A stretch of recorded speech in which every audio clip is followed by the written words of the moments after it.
control versus habits. Many of us model ourselves as agents in control of our decisions, intentions, personal responsibility, willpower, executive control. However, our habits are unconscious and determine at least 40% of our behavior. Do you know we spend most of our habits in an automatic mode, an unconscious mode without our control? Let's now talk about the Alexander technique, which is a method of body re-education. This technique emphasizes on people to their conscious awareness and take control over their actions or habits.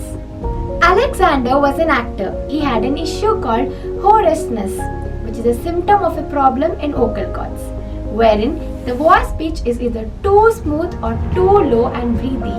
Also, the throat feels itchy.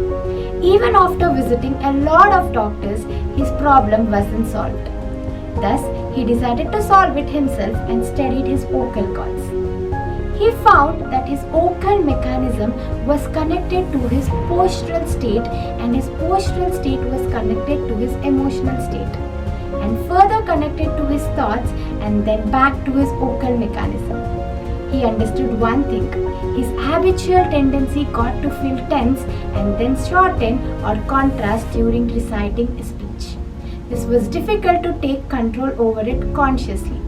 But finally, after many attempts, he decided not to respond to the stimulus of reciting and redirected himself to ease out in a second's gap between stimulus and response of his recitation. He finally won over unconscious habits and automatic mode. This went on to become the basis of his technique. The technique works on three principles: awareness, inhabitation of automatic reaction, direction of conscious intention. The first step is to expand your awareness to physical sensation. It can be applied in daily life in the routine habits we follow. An awareness has to be created towards the whole self, physically, emotionally, and within and around our environment. You start acting for yourself with complete awareness. The second step, a habit is an automatic reaction, something we do without thinking. In the first step, we get aware of our habit. So now you have a chance of changing it.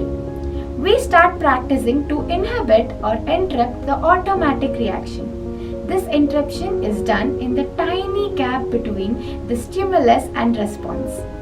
We can interrupt our usual or typical reactions in those seconds and take over the control.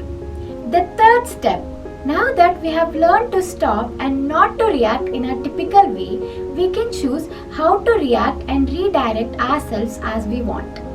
This might create problems as our brain experiences heavy contraction, but we need to keep sending signals to the brain to follow the reactions we want.